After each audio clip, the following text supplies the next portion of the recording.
how to identify lead crystal glass. Welcome to my channel, The Antique Crystal. My name's Rebecca and I'm going to be talking about lead crystal glass today and how to identify it from standard glass. So before we get into the tips of identifying lead crystal, I'm going to talk a little bit about lead crystal and how the glass is made. Lead crystal contains a minimum of 24% lead oxide, and the higher the lead content, the clearer the glass. Lead reduces the melting temperature and increases the weight of the glass, and this is why lead crystal glass is heavier than standard glass. Lead crystal has a clear appearance and it is a lot clearer than standard glass, and this is where the expression crystal clear comes from. I am going to show you some examples of this in just a second. So here on the left hand side we have some standard pieces of glass. This is a standard piece of glass and so is this. And then we have on the right, this is a lead crystal sherry glass, and we have a lead crystal dish here as well.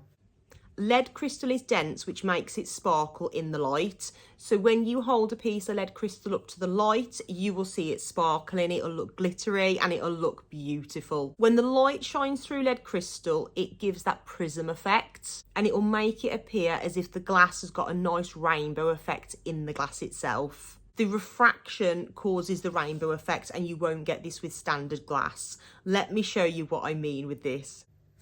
So as the light is shining through these lead crystal items here, you can see some of the refraction, some of the rainbow effects. You don't get that with the standard glass, so you're not going to get the prism effect on these pieces of glass. And that's one of the ways you can tell between lead crystal and standard glass. I'm going to try and show you up close what I mean. So this piece of glass here, there's no rainbow effects. It's not as clear to look through. Yes, it is shiny. I have polished it. However, it's not as crystal clear as the other glass. I'll compare that in a moment. The same for this piece of glass as well. This is just a standard tumbler, nothing special, and it's not glistening in the light. However, moving on to this piece, as I move it through the light, it's quite sparkly. I know I've polished it, but you should be able to see those rainbow effects.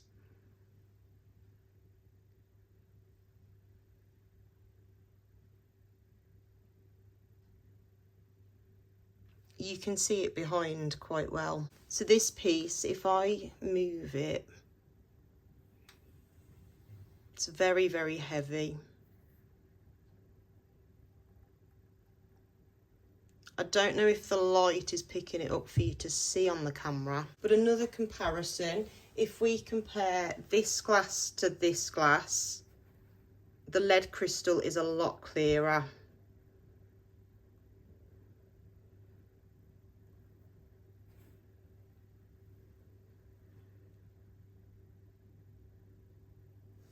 Under a black light, the lead crystal will appear blue or purple. I don't have a black light to show you this example, unfortunately. Lead crystal will have a beautiful chiming sound when you tap it. It will be a lovely, crisp, clear tone. Standard glass will make a dull thud when you tap it. It's not the same. However, this is not the most reliable way to test for lead crystal. There are some pieces of standard glass that when you tap, they'll make a nice ringing effect. And sometimes this can be really deceiving. I've been deceived by certain glass in the past where I thought it's lead crystal and it's not, it's just standard glass. And I've also picked up glass in the past where I think it might not be lead crystal, but it's a beautiful piece and it's turned out to be lead crystal. So it can be deceiving. Let me show you what I mean with this.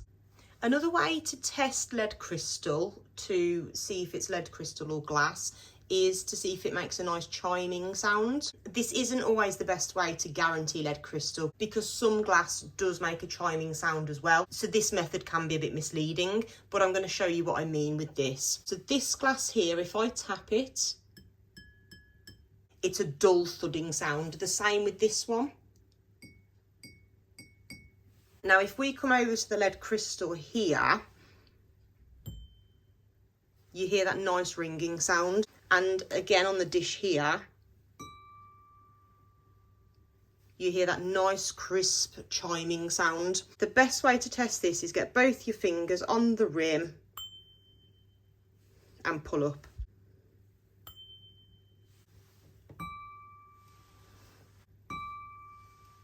you'll get a nice chiming sound. You can tap it on the side. However, you don't want to damage the glass. If you do tap too hard, you can put chips and cracks in the glass. So we want to be preventing that because we want to be preserving our glass. However, to test it, I do use this method and it works perfectly well. And then if we try it on here, it'll just be the thud. In comparison, it's a thud. If a glass has mould lines, it's more than likely going to be standard glass rather than lead crystal. Most lead crystal is blown glass. However, there are exceptions to this rule and I'm going to show you an example of that now. Another way to indicate lead crystal is to see if the glass has any mould lines.